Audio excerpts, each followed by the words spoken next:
এই যে দেখো আমরা যে দুটো চ্যাপ্টার করেছি, একটা হচ্ছে আয়তঘন আর একটা চ্যাপ্টার করলাম, সেটা হচ্ছে কি তোমার লম্ববৃত্তাকার লম্ববৃত্তাকার চোঙ। এই দুটো চ্যাপ্টার করেছি, আয়তঘন এবং লম্ববৃত্তাকার চোঙ। আচ্ছা, এবার তোমাদের কোশ্চিন যদি তোমরা লক্ষ্য করো তাহলে দেখো কি থেকে কোশ্চিন দিয়েছে। দেখো এই যে দেখো আমি বলছিলাম যে আমাদের থ্রি থেকে মোটামুটি ধরে নাও থ্রি এবং টু মিলিয়ে মোটামুটি তুমি 5টা কোশ্চিন পেয়ে যাবে। তার মধ্যে এটা হচ্ছে একটা থ্রি কোশ্চিন, ঠিক আছে। এই গোলক চ্যাপ্টারটা এই গোলক চ্যাপ্টারটা আজকে কিন্তু করব, দেখে নিবে যে এই মানে ওই কনসেপ্ট যদি করতে পারছো কিনা। একবারে সিমিলার কোশ্চেন কিন্তু বই থেকে পুরোটা তুলে দিয়েছে। হুম, এই কোশ্চেনটা আমরা আজকে করব। তারপরে এই যে দেখো টু ডি বলছি না, এটাও থ্রি কোশ্চেন কিন্তু, ঠিক আছে। এবং এই কোশ্চেনটা অলরেডি তোমরা করে নিয়েছো, আমি আর করাবো না। তোমরা 2023 সালের এটা মনে হয় সেকেন্ড শিফট বা ফার্স্ট শিফটের কোশ্চেন, দেখে নিও। এই কোশ্চেনটাও কিন্তু প্রিভিয়াস ইয়ারের কোশ্চেন এবং তোমাদের একবারে আমি যে বই থেকে করাচ্ছি ক্লাস 10 এর বই, সেই বইয়ের কিন্তু কোশ্চেন, ওয়েস্ট বেঙ্গল বোর্ডের একবারে বই বই থেকে পুরোপুরি কপি করা কোশ্চেন। আচ্ছা, এর পরের পেজে যদি যাই তাহলে দুটো কোশ্চেন কিন্তু হয়ে গেল। এরপরে হচ্ছে গিয়ে আবার একটা কোশ্চেন, সেটা হচ্ছে শঙ্কু। আজকের ক্লাসটা হয়ে গেলে গুলোকে আমরা শঙ্কু চ্যাপ্টারে করব এবং শঙ্কুর হুবহু কোশ্চেন কিন্তু তুলে দিয়েছে। লম্ববৃত্তাকার চোঙের কনসেপ্ট দিয়ে যেরকম কোশ্চেন করেছিলাম সেই টাইপেরই কোশ্চেন এখানে শঙ্কুতেও আছে এবং পুরো হুবহু কোশ্চেন তুলে দিয়েছে। তিনটে কোশ্চেন কিন্তু হয়ে গেল। এরপরে চলে এসো, সেটা হচ্ছে গিয়ে উম, এই কোশ্চেনটা।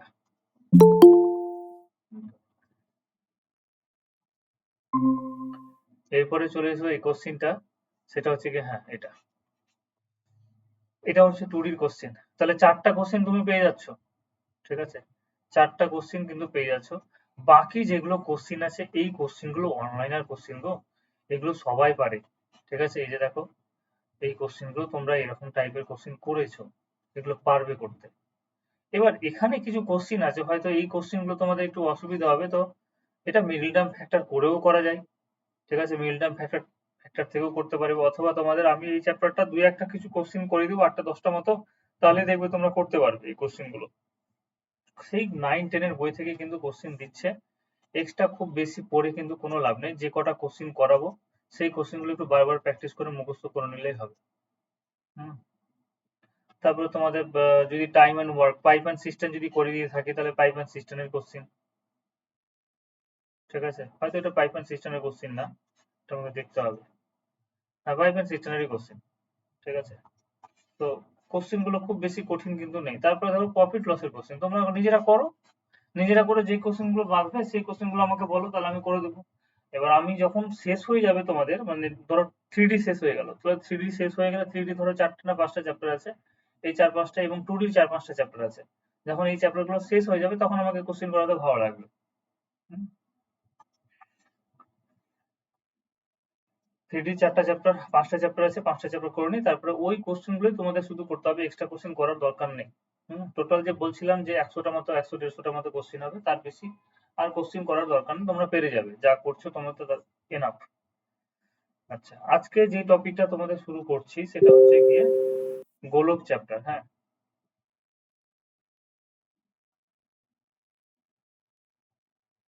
এক মিনিট একটু শেয়ার করে নিই, একটু কোথায় গেল?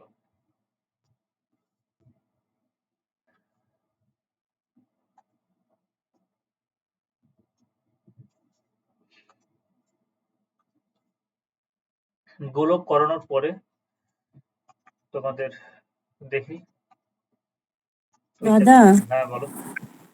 আগের একটা অঙ্কে একটু ডাউট ছিল। হ্যাঁ বলো, কোন কোশ্চেনটা? হুম, লম্ব বৃত্তাকার চোঙের হচ্ছে আচ্ছা আচ্ছা আচ্ছা। ভেতরে সব থেকে লম্বা যে দণ্ডটা রাখা যাবে এরকম অঙ্কটা। আচ্ছা, আমি এখানে বলে দিচ্ছি, তুমি তাহলে দেখে নাও। এখানে বলে দিচ্ছি, আমি আর হুম। কোশ্চেন বের করছি না। লম্ব বৃত্তাকার চোঙের ভেতরে সব থেকে বড় যে দণ্ডটা আমি রাখতে পারবো, এটা হচ্ছে ও লম্ব বৃত্তাকার চোঙ। লম্ব বৃত্তাকার চোঙ,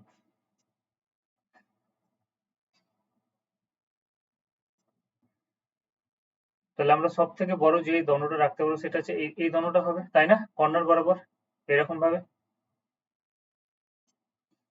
এখান থেকে এইটুকুর দৈর্ঘ্য ধরে নাও, কারণ নিচেরটা হচ্ছে তোমার বৃত্তাকার, তাহলে বৃত্তাকার যদি হয় তাহলে এখান থেকে এইটুকুর দৈর্ঘ্য কত হবে, আর প্লাস আর মানে কত হয়ে গেল এই পুরোটা, সেটা হচ্ছে 2r। এখান থেকে এইটুকুর দৈর্ঘ্য যেটা হবে, এইটুকুর দৈর্ঘ্য যেটা হবে সেটা হচ্ছে 2r। এবার লম্ববৃত্তাকার চোঙের কি আছে, একটা তোমার হাইট আছে, হাইটটাকে আমি ধরে নিলাম h। তাহলে সেক্ষেত্রে আমরা যদি বলি যে এইটুকুর দৈর্ঘ্য কত হবে, তাহলে আমরা যদি খেয়াল করে দেখি তাহলে এখানে আমরা দেখবো একটা সমকোণী ত্রিভুজ উৎপন্ন করছে, কারণ এটা 90 ডিগ্রি হয়।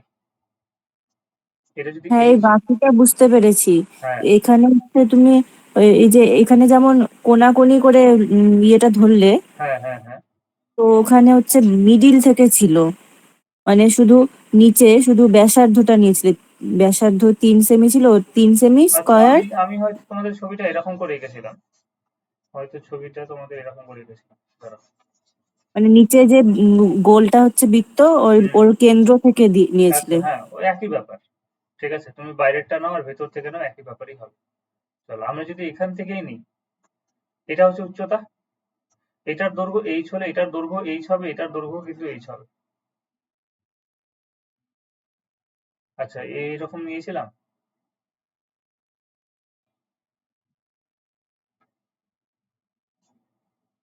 আমি কেমন ছবি নিয়েছিলাম বলতো, এটা ছবি নিয়েছিলাম কি এরকম নিয়েছিলাম? হ্যাঁ, এরকম মানে ওই মিডিলে যে দাগটা দিলে, হ্যাঁ, মিডিলের ওই পয়েন্টটা থেকে হুম, কোণার ইয়েতে ছিল। এরকম ছিল। হ্যাঁ হ্যাঁ হ্যাঁ, এই পাশেরটা। আচ্ছা, এটা যদি হয় করে দিয়ে থাকি, এটা কিন্তু তাহলে ভুল করেছি আমি। এটা যদি করে দিয়ে থাকে, হ্যাঁ এটা, এটা যদি করে দিয়ে থাকে তাহলে কিন্তু আমি ভুল করেছি। ঠিক আছে, অনেক সময় কি হয় যে পড়াতে কি হয়, তো এই যে রাত্রিবেলা পড়াতে গিয়ে অনেক সময় ভুল করে ফেলি। ওটা হবে না, তাহলে এটা দেখে নাও, আমি তো বলে দিচ্ছি তাহলে। ধরে নাও একটা লম্ববৃত্তাকার চোঙের ব্যাসার্ধ হচ্ছে গিয়ে তোমার, ব্যাসার্ধ ধরে নাও হচ্ছে গিয়ে 4 সেমি। তাহলে ব্যাসার্ধ যদি 4 হয় তাহলে এটা 4 হবে এবং এটাও 4 হবে। 4 4 কত হয়ে গেল 8। এবং উচ্চতা ধরে নাও সেটা হচ্ছে 6 সেমি। তাহলে সব থেকে বড় যে দণ্ডটা রাখতে পারবো সেটা হচ্ছে এটা, এবং এটার দৈর্ঘ্য কত হবে, x যদি হয় তাহলে এটা একটা সমকোণী ত্রিভুজ। সমকোণী ত্রিভুজের ক্ষেত্রে কি হবে, x স্কয়ার সমান হচ্ছে লম্ব স্কয়ার, লম্ব মানে 6 তার স্কয়ার, এবং ভূমি মানে কত, 4 4 প্লাস 8, 8 তার স্কয়ার। তাহলে কত হয়ে যাবে, 36 প্লাস 64 এর রুট করব, তার মানে 100। 100 যদি করি তাহলে কত হয়ে যাবে, 10 হয়ে যাবে। এবার যদি আমি মিডিল থেকে নিয়ে থাকি না, তাহলে সেটা কিন্তু ভুল করেছি। হ্যাঁ, ওটা দেখে নিই, কত আচ্ছা, নম্বর ঠিক আছে। কত নম্বর কোশ্চেন ছিল ওটা দেখে নিই। হ্যাঁ, ঠিক আছে। আচ্ছা, এখানে প্রথমে আগে গোলকের কনসেপ্টটা দেখে নিই। গোলক হচ্ছে কি একটা ত্রিমাত্রিক একটা চিত্র, একটা জ্যামিতিক চিত্র।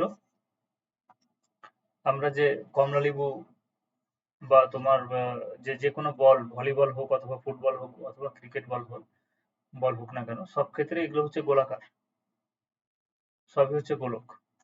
এবং 3 ডাইমেনশন এই জন্যই বলছি যে দৈর্ঘ্য, প্রস্থ, উচ্চতা তিনটেই আছে, প্রস্থ এবং উচ্চতা।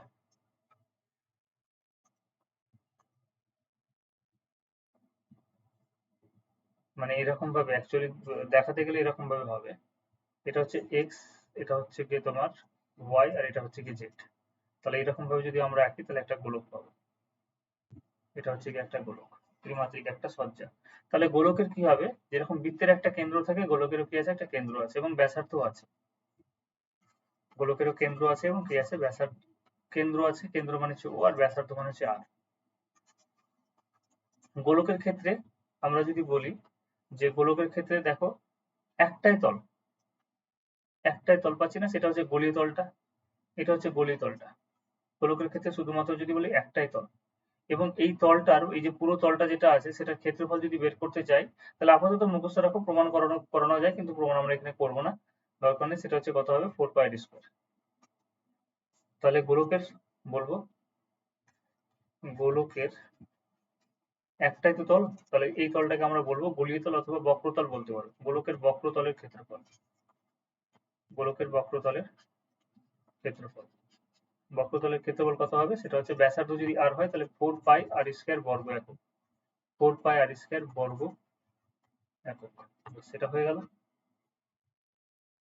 2 নম্বর হচ্ছে গিয়ে গোলকের আয়তন দেয়।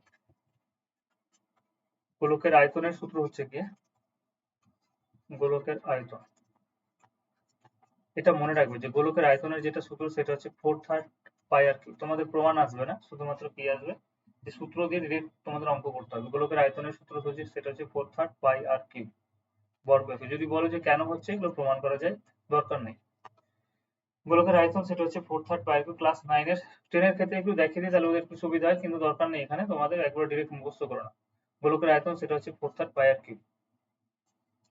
এবার এই গোলকটাকে যদি আমি কেটে দিই মাঝ বরাবর, ঠিক আছে, গোলকটাকে যদি আমি মাঝ বরাবর এরকম কেটে দিই, তাহলে এরকম শেপ হবে। একটা গোলককে যদি আমি অর্ধগোলক বানাই, তাহলে এরকম একটা গোলক হয়ে যাবে। আজকে ছবিগুলো ঠিকঠাক হচ্ছে না।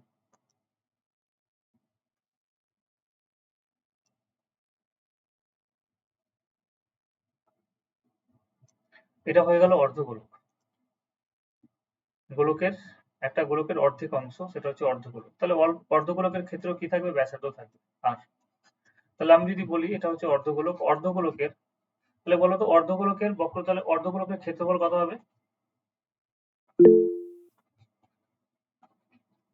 অর্ধগোলকের ক্ষেত্রফল কত হবে এবং অর্ধগোলকের কটা তল আছে?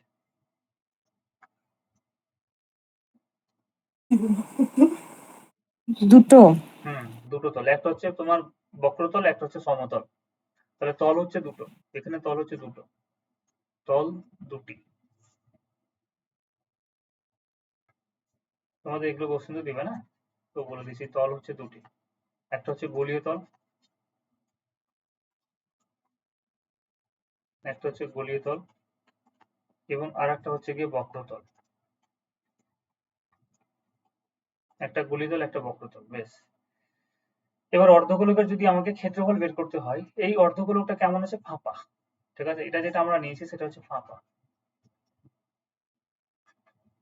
ফাঁপা কেমন, ফাঁপা মানে এই জায়গাটা কিন্তু তোমার উপরের তলটাই আছে, কিন্তু এই পোর্শনটুকু কোনো কিছু নেই, ঠিক আছে, এই পোর্শনটা কোনো কিছু নেই। তাহলে একটা ফাঁপা অর্ধগোলকের যদি আমি ক্ষেত্রফল বের করি, তাহলে সেক্ষেত্রে অর্ধগোলকের ক্ষেত্রফল, বক্রতলের ক্ষেত্রফল, অর্ধগোলকের বক্রতলের ক্ষেত্রফল, অর্ধগোলকের বক্রতলের যেটা ক্ষেত্রফল হবে সেটা হচ্ছে গিয়ে, দেখো আগেরটা আমরা 4 পাই আর স্কয়ার করেছি, এবার কত করবো, 2 পাই আর স্কয়ার। আগেরটা 4 পাই আর স্কয়ার ছিল, তাহলে এখন অর্ধগোলক হয়ে গেছে এবং মাঝখানে একটা ফাঁপা আছে, সেই জন্য কি হয়ে যাবে, 2 পাই আর স্কয়ার। এত বর্গ এত, আগেরটার অর্ধেক, বর্গ এত। কিন্তু এরকম যদি হয় অর্ধগোলকটা নিরেট, কিন্তু যদি এরকম হয় নিরেট অর্ধগোলক হয়, নিরেট অর্ধগোলকের বক্রতলের ক্ষেত্রফল, নিরেট মানে কি, যে একটা কমলা লিপকে তুমি যদি কাটো, তাহলে মাঝখানে দেখবে, মাঝখানেটা কিন্তু এরকম ফাঁপা থাকে না, মাঝখানে কিন্তু তোমার শ্বাসটা থাকে। তাহলে নিরেট অর্ধগোলকের ক্ষেত্রে যদি আমরা বলি, তাহলে নিরেট অর্ধগোলকের ক্ষেত্রে সমগ্র তলের ক্ষেত্রফল কত হয়ে যাবে, বলো কত হবে? 2 পাই আর স্কয়ার এর সাথে পাই আর স্কয়ার যোগ হয়ে যাবে, 2 পাই আর স্কয়ার এর সাথে পাই আর স্কয়ার যোগ হয়ে যাবে। কেন হচ্ছে, কারণ এটা উপরের যেটা পোর্শন সেটা একটা বৃত্তাকার পোর্শন, এই যে উপরের যেটা পোর্শন আছে সেটা কিন্তু একটা বৃত্তাকার। তাহলে উপরের পোর্শনটা যদি বৃত্তাকার হয়, বৃত্তের ব্যাসার্ধ হচ্ছে আর, বৃত্তের ব্যাসার্ধ কিন্তু আর বলেছে, কারণ এখান থেকে এটুকু হচ্ছে আর, এখান থেকে এটুকু আর হলে এখান থেকে এটুকু কিন্তু আর।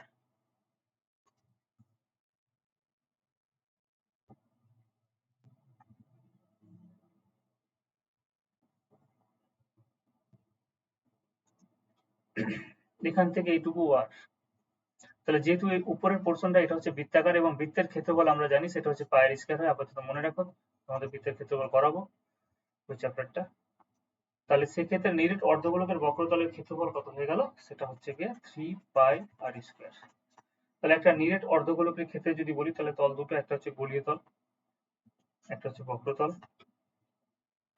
এবং অর্ধগোলকের ক্ষেত্রে যদি সেটা যদি নিরেট না হয়, তাহলে সেক্ষেত্রে কি হবে, শুধুমাত্র একটা তল পাবো, বক্রতল, এবং তার ক্ষেত্রফল পাই আর স্কয়ার। কিন্তু নিরেটের ক্ষেত্রে কি হয়ে যাবে, দুটো তল থাকছে, একটা হচ্ছে গোলীয় তল, একটা হচ্ছে গোলীয় তল বা বক্রতল। আমি ভুল লিখেছি, একটা সমতল হবে এটা, দাঁড়াও 1 মিনিট, চেঞ্জ করো। একটা বক্রতল আর একটা হচ্ছে সমতল, সমতল তার ক্ষেত্রে এটা নিরেটের ক্ষেত্রে, নিরেট হলে পাচ্ছি। তাহলে নিরেট অর্ধগোলকের ক্ষেত্রে দুটো তল, একটা সমতল এবং একটা বক্রতল। অর্ধগোলকের বক্রতলের ক্ষেত্রফল কত, 2 পাই আর স্কয়ার, যেহেতু উপরের তলটা থাকছে না অর্ধগোলকের ক্ষেত্রে, যদি ফাঁপা হয়, হাফ হয়, কিন্তু নিরেট হলে কি হচ্ছে উপরের তলটা থাকছে এবং তার জন্য কি হচ্ছে ক্ষেত্রফল কত হচ্ছে পাই স্কয়ার। হ্যাঁ বলো, পড়াচ্ছি বলো।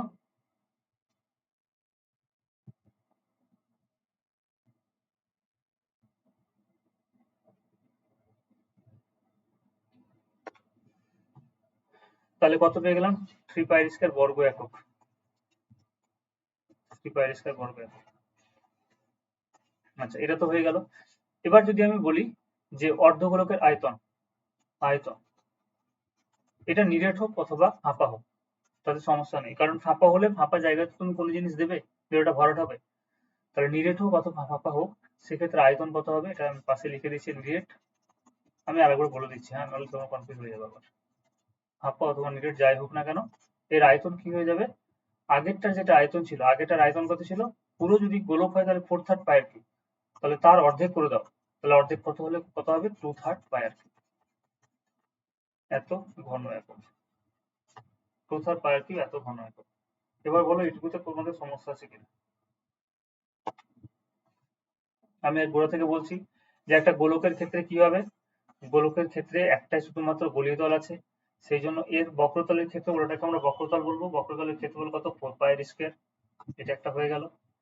গোলকের আয়তনের সূত্র কি 4/3 পাই আর কিউব, এটা যদি অর্ধগোলক হয়ে যায় তাহলে সেক্ষেত্রে আয়তন কত হবে, অর্ধেক হয়ে যাবে 2/3 পাই আর কিউব। অর্ধগোলকের ক্ষেত্রে, অর্ধগোলকটা যদি ফাঁপা হয় তাহলে সেক্ষেত্রে কি হয়ে যাবে, ক্ষেত্রফল 2 পাই আর স্কয়ার, 2 পাই আর স্কয়ার, তখন এটা হয়ে যাবে 2 পাই আর স্কয়ার। কিন্তু যদি উপরের তলটা যদি নিরেট হতো, নিরেটের ক্ষেত্রে উপরের তলটা পাবো এবং উপরের তলটা পাওয়ার জন্য আমাদের কত হয়ে যাবে, যেহেতু উপরের যেটা তল সেটা গলীয় তল, এই বৃত্তাকার তল, এবং বৃত্তাকার তলের ক্ষেত্রে আমরা কি পাচ্ছি, বৃত্তের ক্ষেত্রফল হচ্ছে পাই আর স্কয়ার, সেই জন্য নিরেট অর্ধগোলকের ক্ষেত্রে বক্রতলের ক্ষেত্রফল কি হয়ে যাবে 3 পাই আর স্কয়ার। এই সূত্র ছাড়া কিন্তু অঙ্ক হবে না, সূত্র অবশ্যই করতে হবে, তোমাদের মুখস্থ রাখতে হবে। বলো বোঝা গেল কিনা।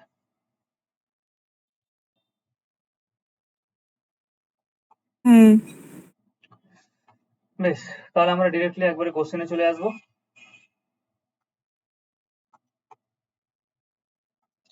ফার্স্ট কোশ্চেন কি বলেছে দেখো, যে 2r ব্যাসার্ধ বিশিষ্ট, 2r ব্যাসার্ধ বিশিষ্ট একটি নিরেট গোলকের আয়তন কত হবে।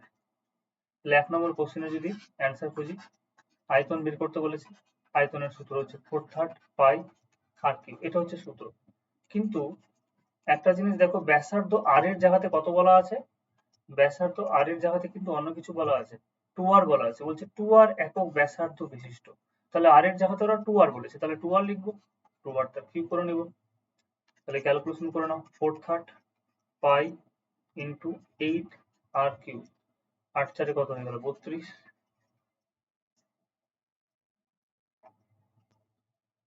32 পাই আর কিউব বাই 3, এত ঘন একক। তাহলে 2r একক দৈর্ঘ্য, দৈর্ঘ্যের ব্যাসার্ধ বিশিষ্ট নিরেট গোলকের আয়তন কত পেয়ে গেলাম, সেটা হচ্ছে 32 পাই আর কিউব বাই 3 ঘন একক। 2 নম্বর কোশ্চেন বোঝা গেছে তো নাকি।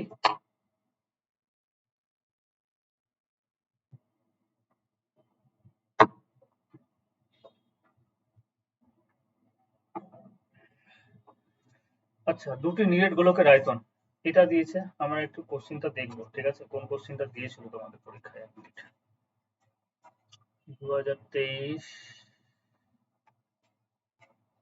2023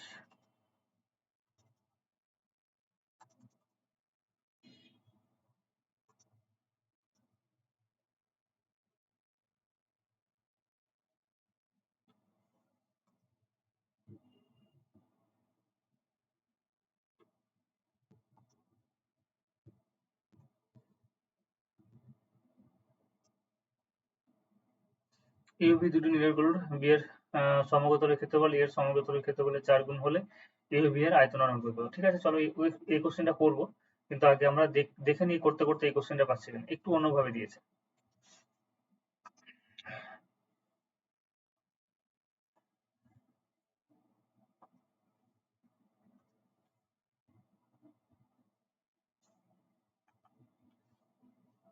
আচ্ছা, নেক্সট কোশ্চেন কি বলেছে দেখি, ওই কোশ্চেনটা পাই কিনা, ওই কোশ্চেনটা একবার করে নিলাম, যদি না হয় তাহলে শেষের দিকে ওই কোশ্চেনটা করে নেব। দুটি নিরেট গোলকের আয়তনের অনুপাত হচ্ছে 1:2, 1:8, তাদের বক্রতলের ক্ষেত্রফলের অনুপাত কত হবে? তাহলে আয়তনের অনুপাত আমাকে বলে দিয়েছে। আয়তন দুটো গোলক যদি বলে তাহলে দুটো গোলকের আয়তনের অনুপাত এখনই বললাম। নিরেট গোলক হচ্ছে, তাহলে দুটো নিরেট গোলক, তার মানে 4/3 পাই আর কিউব। দুটো আলাদা আলাদা গোলক আছে, সেই জন্য আমি কি করলাম, দুইবার সূত্র লিখলাম। 4/3 পাই আর1 একটা দিলাম, একটা হচ্ছে r2 ব্যাসার্ধ বিশিষ্ট দুটো গোলক, এবং এদের আয়তনের অনুপাত বলে দিয়েছে, সেটা হচ্ছে কত, 1/8। এবং এদের বক্রতলের ক্ষেত্রফলের অনুপাত চেয়েছে। তাহলে এবার বলো, আমি যদি ক্যালকুলেশন করি তাহলে 4 পাই কেটে গেল। এটাকে আমি কি করতে পারবো, r1/r2 তার কিউব লিখতে পারবো, কারণ দুটোরই কিউব আছে। এটাকে কি করা যাবে, 1/2 তার কিউব করা যাবে, কারণ 1 এর কিউব করলে 1, 2 এর কিউব করলে কত হবে, 8 হবে। দেখো সূচকের নিয়ম একটা ছিল যে a কিউব সমান যদি b কিউব হয়, তাহলে আমরা মনে মনে এই কিউব দুটোকে এলিমিনেট করতে পারবো, এবং এখান থেকে কি লিখতে পারবো, a সমান b। তাহলে কি হয়ে যাবে, r1/r2 কাটবে না এরকম, ঠিক আছে, আমি মনে মনে এলিমিনেট করতে পারবো, তাহলে 1/2 হয়ে গেল।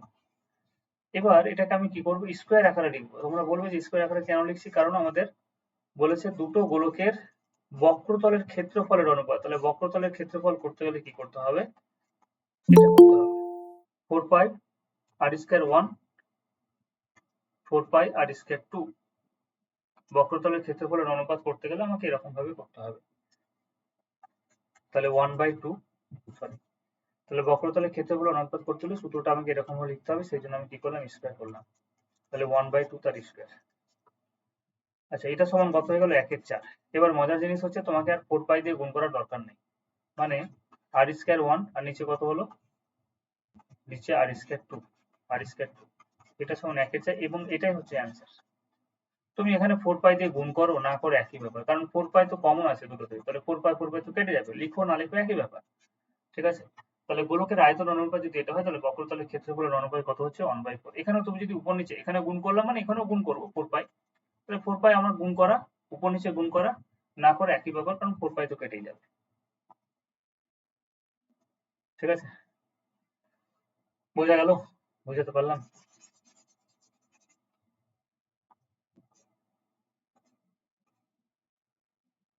বলো,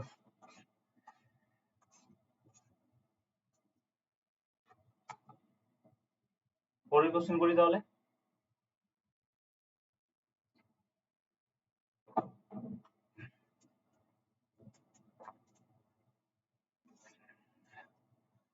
পরের কোশ্চেন কি বলেছে, যে 7 সেমি দৈর্ঘ্যের ব্যাসার্ধ বিশিষ্ট একটি নিটেড অর্ধগোলকের সমগ্র তলের ক্ষেত্রফল হচ্ছে কি তোমার, সেটা তো পারবে।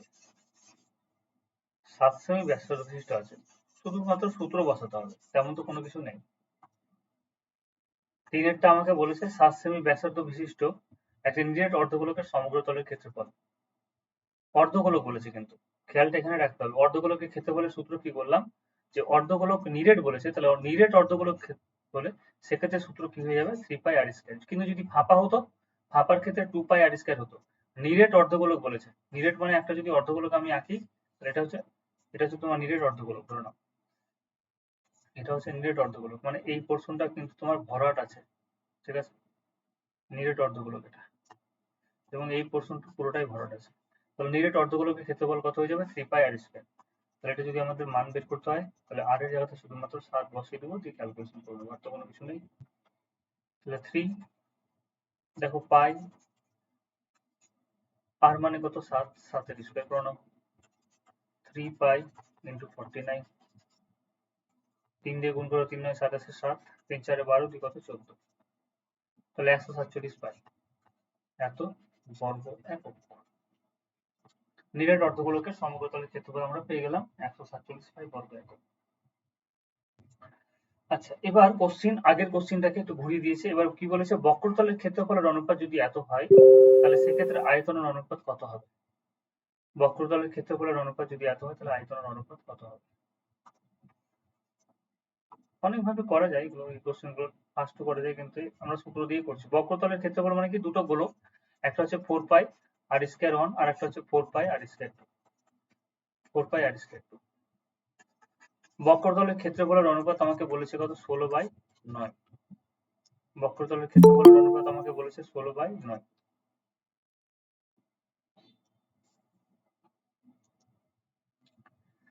দুটো গোলকের বক্রতলের ক্ষেত্রফল অনুপাত বলেছে আমাকে 16/9, তাহলে সেক্ষেত্রে আমাকে বের করতে হবে যেদের আয়তন অনুপাত কত হবে, তাদের আয়তনের অনুপাত কত হবে।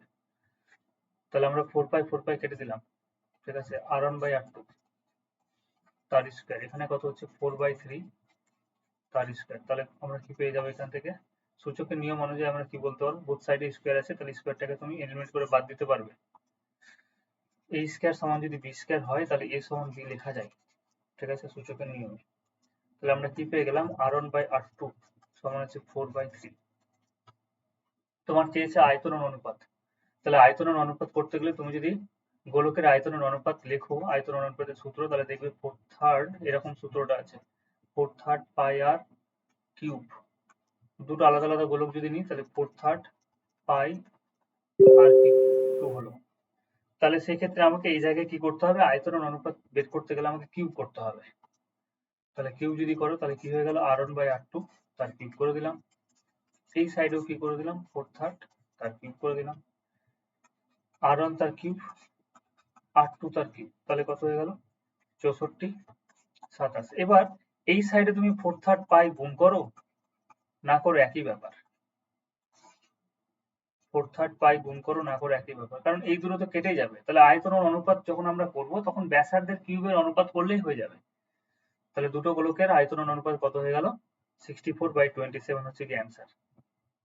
তুমি যদি ভাবো যে না আমি এরকম ভাবে লিখবো, ঠিক আছে, এখানে আমি 4 পাই দিয়ে গুণ করব, তাহলে করা যায়, 4 পাই 4 পাই,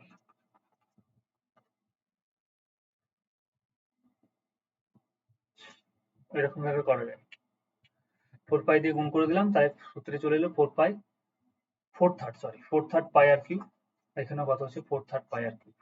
তাহলে দুটো গোলকের আয়তনের অনুপাত কত পেয়ে গেলাম, 64/27। তাহলে আমাকে দুই রকম ভাবে জিজ্ঞেস করতে পারে, আয়তনের অনুপাত দিয়ে দিল, দিয়ে আমাকে বক্রতলের ক্ষেত্রফলের অনুপাত, মানে এটা থেকে এই জায়গা থেকে তোমাকে এই জায়গাটা জিজ্ঞেস করতে পারে, অথবা এই জায়গাটা থেকে তোমাকে এই জায়গাটা জিজ্ঞেস করতে পারে। তাহলে ফার্স্ট টার্গেট আমাদের কি হবে, যে ব্যাসার্ধের অনুপাতটা বের করা, ঠিক আছে, মানে তোমাকে এমন ভাবে দিয়ে দিবে যে ওখান থেকে তুমি ক্যালকুলেশন ইজিলি বের করে ব্যাসার্ধের অনুপাত বের করতে পারবে। ব্যাসার্ধের অনুপাত বেরিয়ে গেলে মানে এইটা, এটা হচ্ছে তোমার টার্গেট। ব্যাসার্ধের অনুপাত বের করে নিলেই তুমি এখান থেকে আয়তনের অনুপাত বের করো অথবা ক্ষেত্রফলের অনুপাত বের করো, একই ব্যাপার। আয়তনের অনুপাত যদি বের করো তাহলে কিউব করবে, আর যদি ক্ষেত্রফলের অনুপাত যদি বের করতে হয় তাহলে বোথ সাইডে কি করবে, স্কয়ার করবে, ব্যাস হয়ে গেল। বোঝা গেল বনানী আলিয়া, বনানী আলিয়া অনিন্দিতা যারা আছো, হ্যাঁ। বেশ সহজ জিনিস, খুব বেশি কঠিন নেই, না বুঝতে পারলে আরেকবার দেখে নেবে।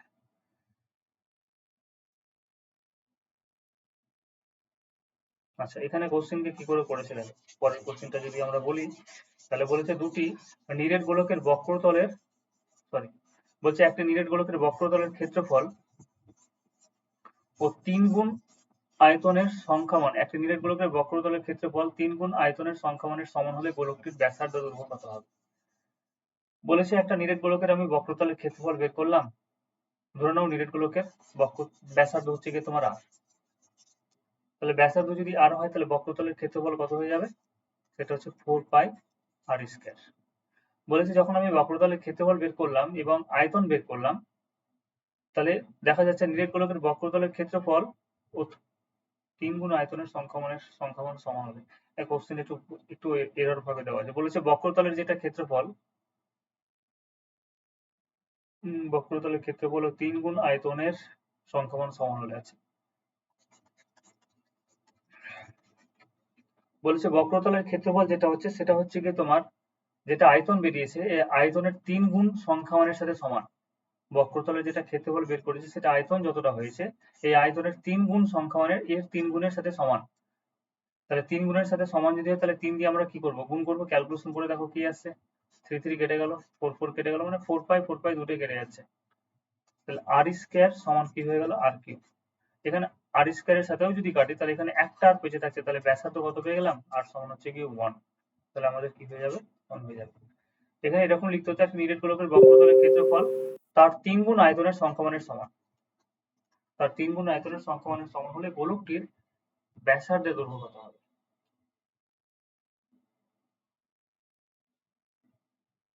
তাহলে ব্যাসার্ধ পেয়ে গেলাম কত, 1।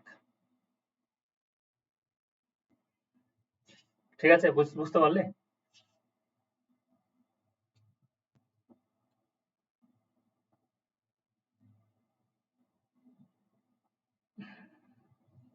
অনিন্দিতা কি ব্যাপার, আজকে তুমি কোনো রকম রেসপন্স নেই অনিন্দিতা, না বেরিয়ে গেল অনিন্দিতা? অনিন্দিতা, বিক্রম, চলো আশা করি তোমরা বুঝে গেছো। নেক্সট কোশ্চেন কি বলেছে বি এর? বলছি দাদা এই অঙ্ক বইটা কি কিনতে হবে? না না, অঙ্ক বই কিনতে হবে না না। আমি যে কোশ্চেন গুলো তোমাদের পিডিএফ আকারে পাঠিয়ে দিচ্ছি এইটুকু কোশ্চেন করলে হবে, ঠিক আছে? ঠিক আছে। কেনার দরকার নেই। আর কিনবে কেন, এই বইগুলো কিন্তু এটা এমনিতেই কিসের ফ্রিতে পাওয়া বই? যায়। 9 কি 10 এর? হ্যাঁ, 10 এর। দরকার নেই, আমি যেটুকু অঙ্ক পাঠাচ্ছি সেইটুকু অঙ্ক করলেই হবে। ঠিক আছে। তারপরে কি বলেছে দেখো, একটা নিরেট গোলকের ব্যাসার্ধ দৈর্ঘ্য দ্বিগুণ হলে গোলকের আয়তন দ্বিগুণ হবে। একটি নিরেট গোলকের ব্যাসার্ধের দৈর্ঘ্য দ্বিগুণ হলে গোলকের আয়তন দ্বিগুণ হবে। তাহলে নিরেট গোলকের ব্যাসার্ধ দ্বিগুণ করতে হবে। তাহলে আমি নিরেট গোলকের ব্যাসার্ধ 8 ধরে নিলাম। তাহলে আয়তন কত হয়ে গেল? 4/3 পাই আর কিউব। এটা V1। ব্যাসার্ধ দ্বিগুণ করলাম। তাহলে ব্যাসার্ধ যদি দ্বিগুণ হয়ে যায়, তাহলে ব্যাসার্ধ ছিল আর হয়ে গেল কত? 2r।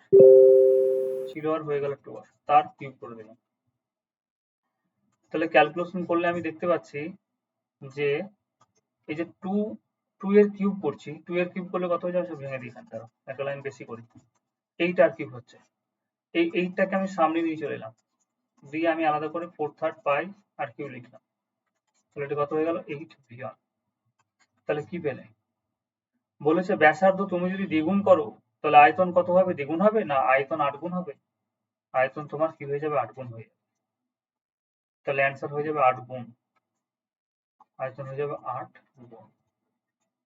ব্যাসার্ধ দ্বিগুণ করলে আয়তন কত হয়ে যাবে? 8 গুণ। এটা হচ্ছে অ্যান্সার। তাহলে এটা এই কোশ্চেনের যেটা অ্যান্সার বলেছে সেটা হচ্ছে মিথ্যা, সেটা ভুল।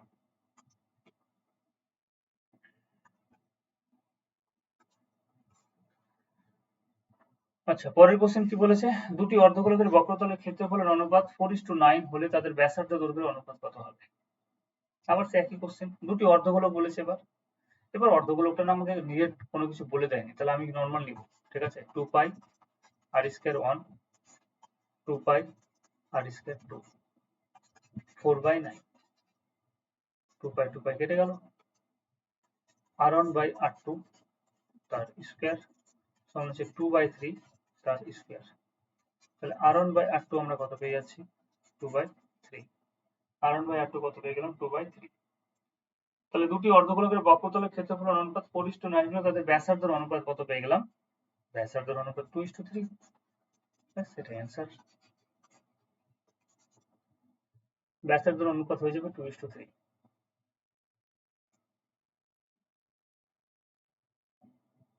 ঠিক আছে, পরের কোশ্চেনটা কি বলেছে দেখো, একটি মাত্র তল বিশিষ্ট ঘনবস্তুর নাম কি? সেটা হচ্ছে গোলক। তোমরা বললে একটি নিরেট অর্ধগোলকের সমতলের সংখ্যা, একটি নিরেট অর্ধগোলকের সমতলের সংখ্যা, তাহলে একটি হবে। এই যে উপরের তলটা সমতল ছিল, নিরেট যেহেতু বলে দিয়েছে, উপরের তলটা সমতল ছিল।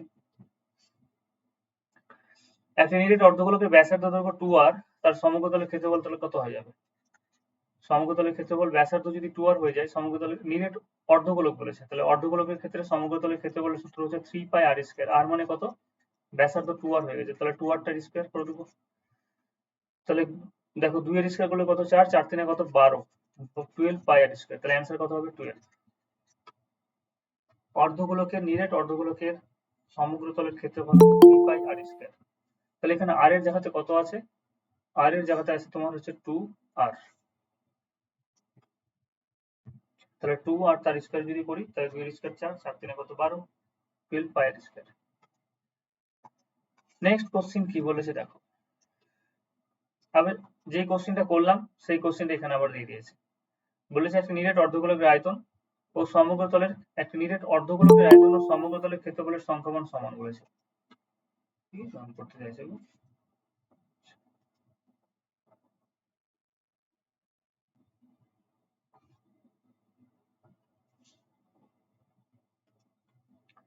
আচ্ছা, পরের কোশ্চেন বলেছে দেখো, নিরেট অর্ধগোলকের আয়তন এবং সমগ্রতলের ক্ষেত্রফল এর সংখ্যামান সমান।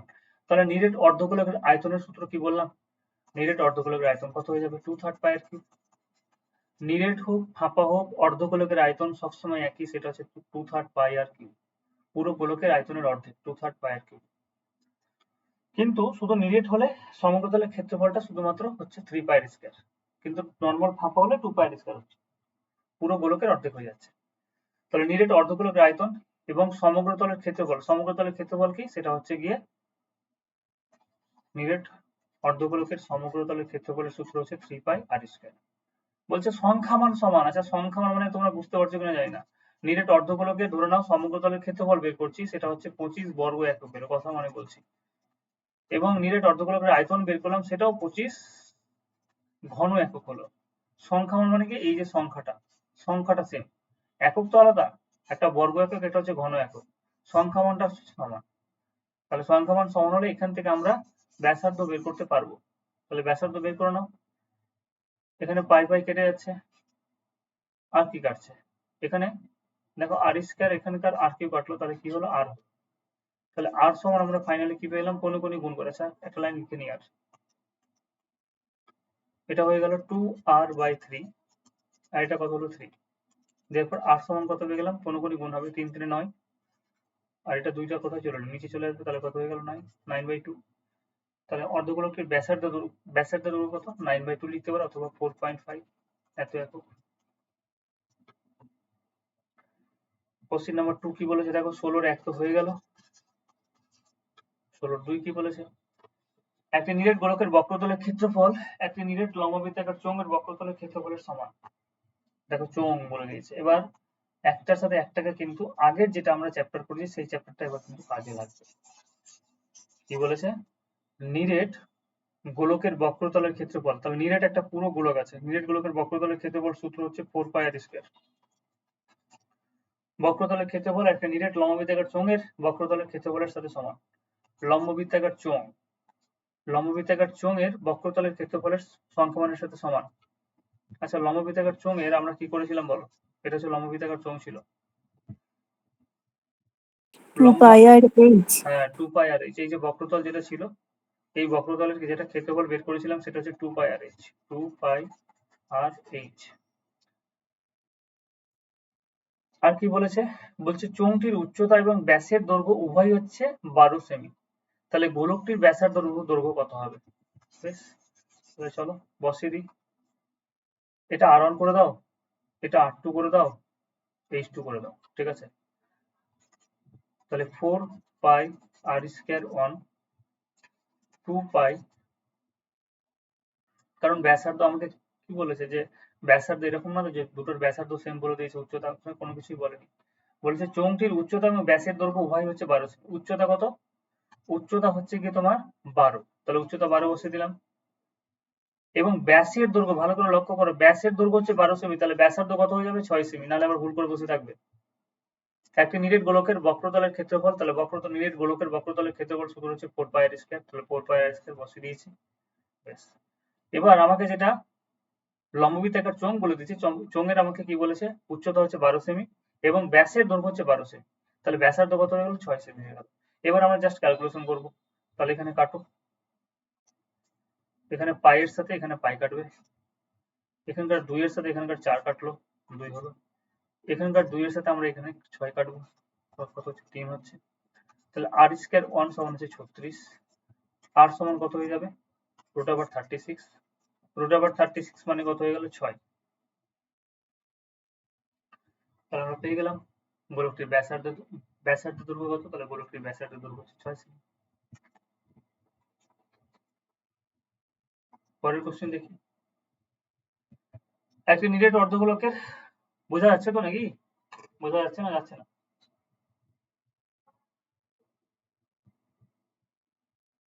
হ্যাঁ বেশ,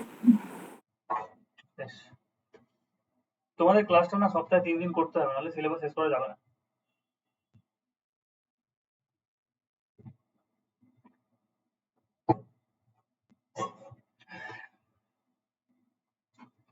যদি হয় প্রতিদিন না, একদিন পর পর 1 ঘন্টা করে পড়ো না রাত্রিবেলা করে। অনলাইনে বেশিক্ষণ পড়াতেও ভালো লাগে না। অফলাইনে তো হয়ে যাচ্ছে, অফলাইনে ধরো 2 দিন ওরা 2 দিন ওখানে পড়ছে, রাত্রিবেলা 2 দিন পড়ছে।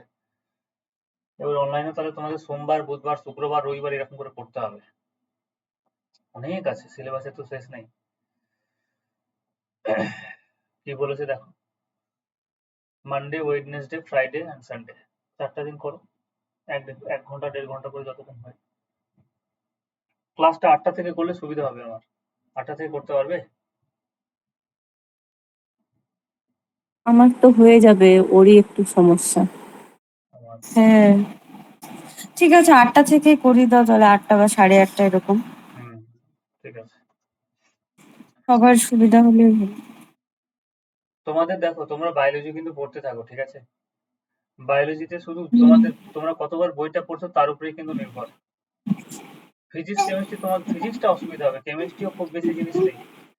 ফিজিক্সটাই অসুবিধা হবে, কারণ ফিজিক্সের মধ্যেও ম্যাথ আছে, ম্যাথ তো বলছি দেখতে হবে। দাদা, বায়োলজিতে ধরো রিডিং পড়ে তো পড়ে নিলাম, ঠিক হুম। আছে, তো কোশ্চেন গুলো, হ্যাঁ, ওই যে কোশ্চেন গুলো, কোশ্চেন গুলো আছে ওইগুলো সলভ করবো হ্যাঁ, খালি। যখন আমরা কোশ্চেন করবো না আলোচনা, যখন আমি তোমাদের কোশ্চেন অ্যান্সার গুলো যখন করাবো, তখন চ্যাপ্টারটা সম্বন্ধে একটু বলে দেবো, ঠিক আছে? কোশ্চেন অ্যান্সার করতে গিয়েও হয়ে যাবে, কিন্তু বায়োলজিটা একটু বারবার করে রিডিং করো, নাহলে হবে না। না, মানে বলছি বাড়িতে এমনি কোশ্চেন গুলো কোথায় প্র্যাকটিস করবো তাহলে?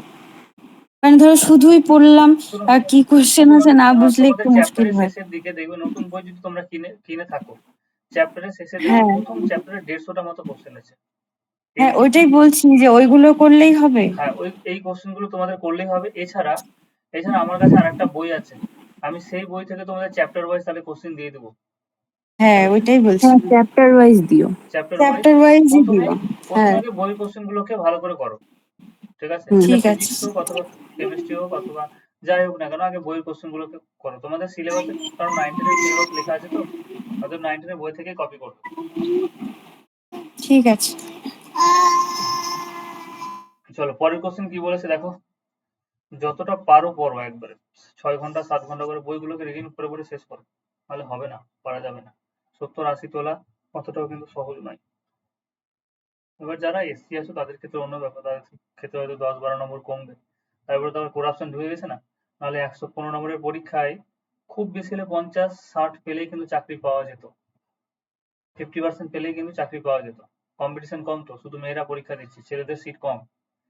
এবার যেখানে কাট অফ চলে যাচ্ছে তোমার 70-80, তারও বেশি, হুম, জেনারেলের ক্ষেত্রে বলছি, সেই জন্য হচ্ছে কি সমস্যা। আচ্ছা, কি বলেছে দেখো, একটি নিরেট অর্ধগোলকের সমগ্রতলের ক্ষেত্রে, ওটা তো করলাম মনে হচ্ছে। নিরেট অর্ধগোলকের সমগ্রতল, হ্যাঁ এটা করে নিয়েছি, না করিনি, চলো। নিরেট অর্ধগোলকের সমগ্রতলের ক্ষেত্রফল, অর্ধগোলকের সমগ্রতলের ক্ষেত্রফল একটু আগে বললাম, নিরেট হলে 3πr² হবে, এবং একটি নিরেট গোলকের বক্রতলের ক্ষেত্রফল, এবং একটি নিরেট গোলকের বক্রতলের ক্ষেত্রফল, দুটো, একটা অর্ধগোলক আছে, একটা নিরেট অর্ধগোলক আছে, এটা হচ্ছে নিরেট অর্ধগোলক, আর একটা হচ্ছে তোমার গোলক আছে। একটার ব্যাসার্ধ আমি r1 ধরে নিলাম, একটার ব্যাসার্ধ আমি r1 ধরে নিলাম, আর একটার ব্যাসার্ধ আমি কত ধরে নিলাম, r2। তাহলে নিরেট অর্ধগোলকের সমগ্রতলের ক্ষেত্রফল সেটা হচ্ছে 3πr², এবং নিরেট গোলকের বক্রতলের ক্ষেত্রফল, বক্রতলের ক্ষেত্রফল কত হবে, সেটা হচ্ছে 4πr², এদের সংখ্যামান সমান। তাহলে অর্ধগোলক এবং গোলকের ব্যাসার্ধের অনুপাত কত? তাহলে পাই বলে যে টার্মটা ছিল সেটা তো কেটে গেল। চলো, r², এর নিচে আমি r², কে নিয়ে এলাম, তাহলে 4 কত হয়ে গেল, 3 হয়ে গেল, 4/3 হয়ে গেল। r1/r2, r1/r2 তার স্কয়ার সমান হচ্ছে, এটাকে আমি এরকম লিখতে পারবো, 2/√3, 2/√3 তার স্কয়ার। কারণ আমি তোমাদের বলেছিলাম যে দুটো √3 কে তুমি যদি গুণ করো তাহলে 3 আসবে। তাহলে কত হয়ে গেল, r1/r2, বোথ সাইডে দেখো তোমার স্কয়ার সাইনটা কেটে গেল, তাহলে কত হয়ে গেল, 2/√3। এটা হচ্ছে অ্যান্সার, মানে 2/√3। বোঝা গেল?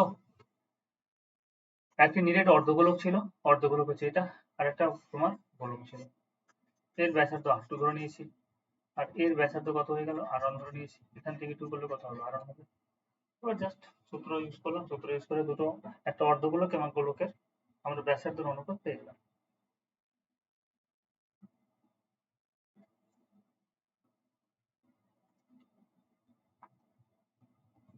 বলো বুঝতে পারলে কিনা?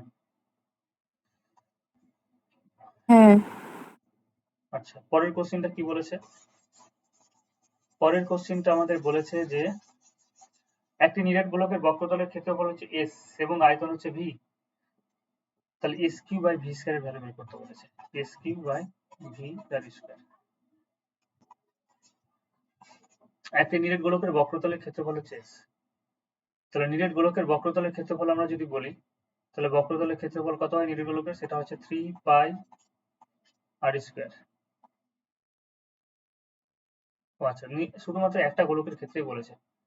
তাহলে নিরেট গোলকের আমি ব্যাসার্ধ r ধরে নিলাম, তাহলে বক্রতলের ক্ষেত্রফল কত হয়ে যাবে? 3 পাই আর স্কয়ার করলাম তার কিউব।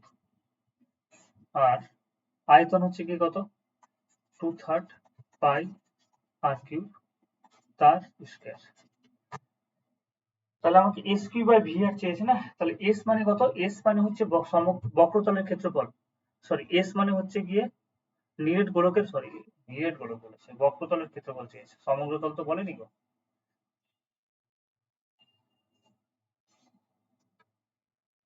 ভালো করে বুঝবে, একটা নিরেট গোলকের সমগ্রতল বলেনি, শুধুমাত্র বলেছে নিরেট গোলকের বক্রতলের ক্ষেত্রফল।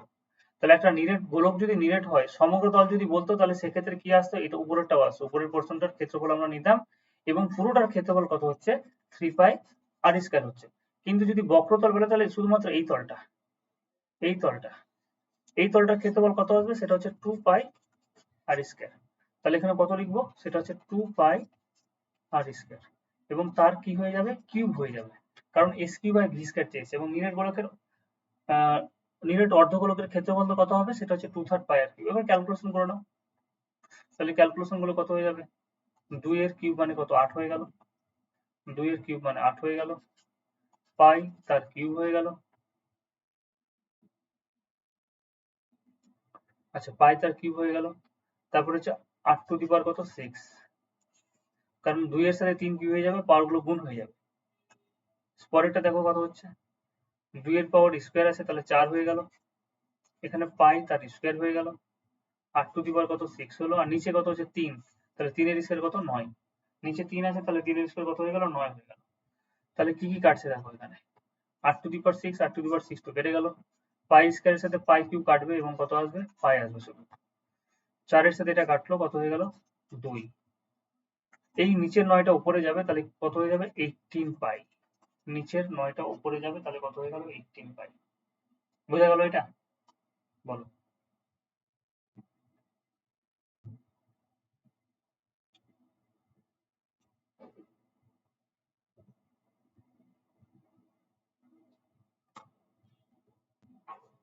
না আবার বলে দেবো। বুঝতে পারছি।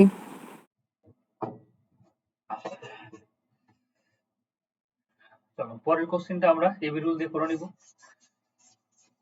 পরের কোশ্চেনটা এবি রুল দিয়ে যদি করা যায়, বলেছে একটি গোলকের ব্যাসার্ধের দৈর্ঘ্য 50% বৃদ্ধি পেলে তার বক্রতলের ক্ষেত্রফল কত বৃদ্ধি পাবে? তাহলে এই ধরনের কোশ্চেন একটা গোলকের ক্ষেত্রে যদি আমরা বলি ব্যাসার্ধ, ব্যাসার্ধ 50% বৃদ্ধি পাবে। তোমাদের বলেছিলাম যে আয়তক্ষেত্রের ক্ষেত্রে আমরা যদি কি করি, বা বর্গক্ষেত্রের ক্ষেত্রে যদি তোমাকে, বর্গক্ষেত্রের ক্ষেত্রে কি বলবে? দৈর্ঘ্য 10% বৃদ্ধি পেলো, প্রস্থ 20% বৃদ্ধি পেলো, তাহলে ক্ষেত্রফল কত পার্সেন্ট বৃদ্ধি পেয়েছে? তাহলে 10 প্লাস 20, 10 ইন্টু 20 বাই 100 এরকম।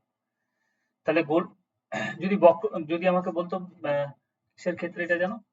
ধরো বর্গক্ষেত্রের ক্ষেত্রে যদি বলতো যে বর্গক্ষেত্রের ক্ষেত্রে দৈর্ঘ্য প্রস্থ সেম, তো তাহলে তোমাকে বলতো 10% বৃদ্ধি পেলে ক্ষেত্রফল কত বৃদ্ধি হবে সেটা বের করো। তাহলে এখানেও গোলকের ক্ষেত্রে ব্যাসার্ধ দৈর্ঘ্য তোমাকে যদি 50% বলে, ক্ষেত্রফল যদি বলে, তাহলে এবি রুল চালাবো, এবি রুল একবার ইউজ করবো। কিন্তু আয়তন যদি বলে, তাহলে এবি রুল দুবার ইউজ করবো। ক্ষেত্রফল বললে এবি রুল আমি একবার ইউজ করবো। তাহলে কি হবে? a plus b ab by 100, a plus b ab by 100। তাহলে কত হয়ে যাবে? 0 0 0 0 কেটে গেল, 50 50 100 125। তাহলে ক্ষেত্রফল কত বৃদ্ধি পেয়ে গেল? 125%। কিন্তু যদি আমাকে আয়তন বলতো, তাহলে গোলকের আয়তন শতকরা কত বৃদ্ধি পাবে? আয়তনের ক্ষেত্রে এটা হচ্ছে ক্ষেত্রফল, এটা পাশে আমি লিখে দিই, এটা হচ্ছে ক্ষেত্রফল। কিন্তু তোমাকে যদি বলতো যে আয়তন, তাহলে আয়তন কত বৃদ্ধি পাবে? তাহলে আমরা কি করতাম, 3টে 50 নিতাম। প্রথমে প্রথম দুটো 50-এর আমরা করে কত পেলাম, সেটা হচ্ছে 125%। এই 125% এর সাথে এই 50% আবার ইউজ করতাম, তাহলে কত হতো, সেটা হচ্ছে 125 প্লাস 50, 125 ইন্টু 50 বাই কত, 100। এটা হয়ে গেল কত, 175 প্লাস 0 কেটে গেল, 5 দিয়ে কাটতে পারো, 5 দিয়ে 10, 2 দিয়ে ভাগ করলে কত হবে, 6 দিয়ে 12, 2 দিয়ে 4, 62.5।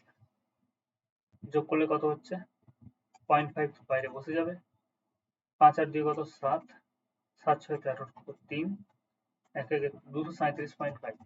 তাহলে এটা হচ্ছে আয়তন।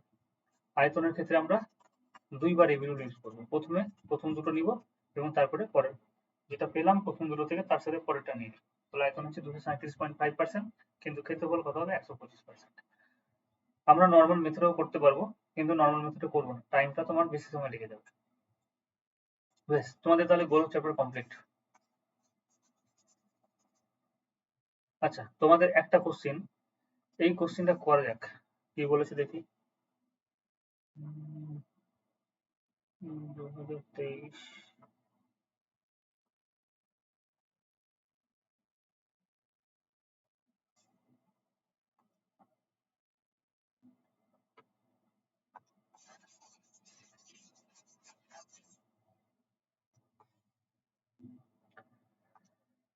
এ ও বি দুটি নিরেট গোলক। দেখো কি বলেছে, এ ও বি দুটো নিরেট গোলক আমাকে বলে দিয়েছে, বলেছে বি এর সমগ্র তলের ক্ষেত্রফল এ এর সমগ্র তলের ক্ষেত্রফলের 4 গুণ। তাহলে দুটো গোলক আছে, একটা হচ্ছে এ এবং একটা হচ্ছে বি। বলেছে বি এর সমগ্র তলের ক্ষেত্রফল, তাহলে আমি বি এর ক্ষেত্রফলটাকে আগে লিখছি, ঠিক আছে, বিটাকে আমি আগে লিখছি। আচ্ছা, ধরে নাও বি এর ব্যাসার্ধ হচ্ছে r1 আর এ এর ব্যাসার্ধ ধরে নাও হচ্ছে r2, ঠিক আছে, এ এর ব্যাসার্ধ ধরে নাও r2 বা যে কোনো তুমি একটা ধরলেই হলো। তাহলে আমাকে বলেছে যে বি এর সমগ্র তলের ক্ষেত্রফল, তাহলে বি এর সমগ্র তলের ক্ষেত্রফল কি হবে গো, 4 পাই r স্কয়ার 1, কারণ এ ও বি আমাকে দুটো নিরেট গোলক বলেছে, অর্ধ গোলক বলে কিন্তু বলেনি। তাহলে বি এর সমগ্র তলের ক্ষেত্রফল হচ্ছে 4 পাই r স্কয়ার 1, এর সমগ্র তলের ক্ষেত্রফল কত হচ্ছে, সেটা হচ্ছে 4 পাই r স্কয়ার 2। বলেছে এর কত গুণ, এর 4 গুণ। এর 4 গুণ যদি হয় তাহলে এ ও বি এর আয়তনের অনুপাত কত, তাহলে ক্যালকুলেশন করে নাও আগে। 4 পাই কেটে গেল, r স্কয়ার 1 এর নিচে আমি কি করলাম, r স্কয়ার 2 নিয়ে নিলাম, এখানে শুধুমাত্র 4 থাকলো, 4 এর নিচে কোনো কিছু নেই মানে 1 আছে, তাহলে r1 বাই r2 তার স্কয়ার সমান হচ্ছে 2 বাই 1 তার স্কয়ার। r1 বাই r2 সমান কত হয়ে গেল, তাহলে 2 বাই 1।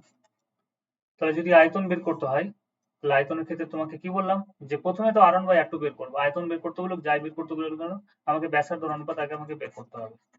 আয়তন বের করতে বলেছে, তাহলে কিউব করে নিব, 2 বাই 1 তার কিউব, r1 তার কিউব, r2 তার কিউব, তাহলে কত হয়ে গেল, 8 বাই 1। তাহলে অ্যান্সার কোনটা হবে, এটা। কারণ আমাকে বলেছে আর 4 পাই দিয়ে গুণ করার দরকার নেই, আয়তন বের করলে কিউব করবে, আর যদি বক্রতলের ক্ষেত্রফল বের করতে বলে তাহলে স্কয়ার করবে। বোঝা গেল?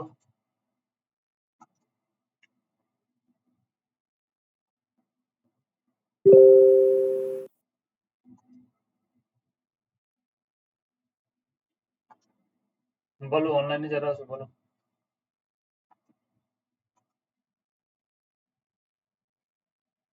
বরণী, আলিয়া, অনিন্দিতা, বিক্রম, এটা তোমাদের এএনএম এর কোশ্চেন। চলো আরেকটা কোশ্চেন দেখি, যে চ্যাপ্টারটা আমাদের হয়ে গেছে, ঠিক আছে।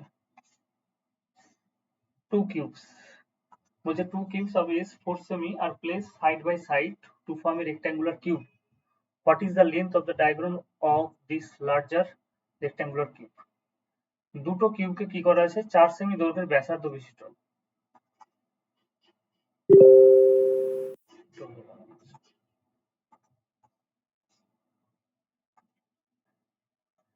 এটা একটা কিউব 4 সেমি, তার পাশে আরেকটা কিউব বসাচ্ছে, এটা একটা কিউব। বলেছে 4 সেমি দৈর্ঘ্যের ব্যাসার্ধ বিশিষ্ট, 4 সেমি দৈর্ঘ্যের ধার বিশিষ্ট দুটি ঘনককে, কিউব মানে ঘনক, দুটি ঘনককে পাশাপাশি রেখে যে আয়ত ঘন তৈরি হলো ওই সংযুক্ত আয়তঘনকটির কর্ণের দৈর্ঘ্য বের করতে বলেছে। তাহলে এবার বলো যে দুটো কিউবকে যখন আমরা জোড়া লাগিয়ে দিব, ঠিক আছে, তাহলে এই কিউবের দৈর্ঘ্য প্রস্থ উচ্চতা কত হয়ে যাবে? দৈর্ঘ্য তো দেখেই বুঝতে পারছো 4 সেমি 4 সেমি করে আছে, তাহলে দৈর্ঘ্য তোমার 4 সেমি হয়ে গেল, সরি 8 সেমি হয়ে গেল। দৈর্ঘ্য কত হয়ে গেল? 8 সেমি। প্রস্থ তাহলে কত হবে? প্রস্থ এবং উচ্চতা তো চেঞ্জ হচ্ছে না, পাশাপাশি বসেছে, তাহলে প্রস্থ এবং উচ্চতা কত থাকবে? প্রস্থ তোমার 4 সেমি থাকবে, উচ্চতাও তোমার 4 সেমি থাকবে। মানে ছবিটা অ্যাকচুয়ালি তুমি যদি আঁকো এরকম হবে, এরকম হবে।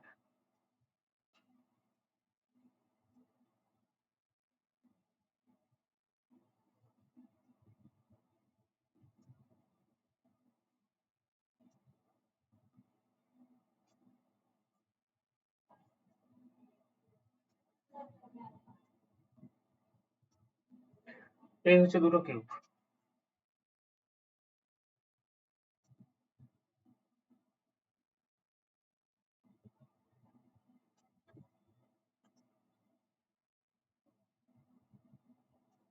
ছবি কিন্তু খুব ভালো আঁকতে পারবো না, বোঝানোর জন্য হবে। দেখো এই হচ্ছে দুটো কিউব। তাহলে এই দুটো কিউবকে যদি 4 সেমি দৈর্ঘ্যের দুটো কিউবকে যদি আমি পাশাপাশি বসিয়ে দিই, তাহলে কত হয়ে গেল? দৈর্ঘ্য 8 সেমি হয়ে গেল। বেশ। প্রস্থ তো ওটাই থাকবে গো 4। উচ্চতা কত হয়ে গেল? উচ্চতা 8 হয়ে গেল। তাহলে আমি বলেছি যে আমরা what is the length of the diagram, মানে কর্ণের দৈর্ঘ্য কত হবে? তাহলে কর্ণের দৈর্ঘ্য এবার দেখে বুঝতে পারছো এটা, এবং কর্ণের দৈর্ঘ্যের সূত্র তোমাদের বলে দিয়েছি, দৈর্ঘ্য স্কয়ার প্লাস প্রস্থ স্কয়ার প্লাস উচ্চতা স্কয়ার। তাহলে কর্ণের দৈর্ঘ্য কত হয়ে গেল? √, কর্ণ দৈর্ঘ্য মানে কত? 8 তার স্কয়ার। প্রস্থ মানে কত? 4 তার স্কয়ার। উচ্চতা মানে কত? 4 তার স্কয়ার। এত একক ক্যালকুলেশন করে নাও। 8 8 64, 4 তার স্কয়ার, হ্যাঁ 16 16 কত? 32। 32 আর 64 কত? 32 আর 64 হচ্ছে 96। 96 মানে কত? 6 ইন্টু 16। 16 থেকে দেখো 4 বাইরে এলো, তাহলে 4√6 এত একক। 4√6 এত একক। শুধু সূত্র জানা থাকলে অঙ্ক হয়ে যাবে, বুঝলে? খুব বেশি কঠিন অঙ্ক আসে না তোমার।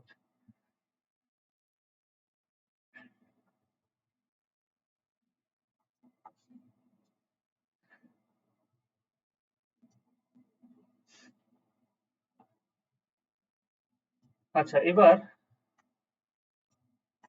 আমরা একটু বলগতি চ্যাপ্টারটা পড়ে নিই, হ্যাঁ। আমি 10 মিনিট পরে তোমাদের একটু জয়েন করতে বলছি, ঠিক আছে? 10 মিনিট পরে তাহলে তোমরা আবার জয়েন করো, তাহলে বলগতি চ্যাপ্টারটা কিছুটা পড়ে নেবে, না পড়লে হবে না শেষ, ঠিক আছে?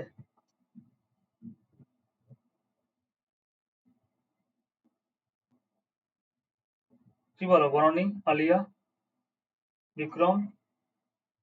হুম, হ্যাঁ হ্যাঁ, ঠিক আছে। 10 মিনিট।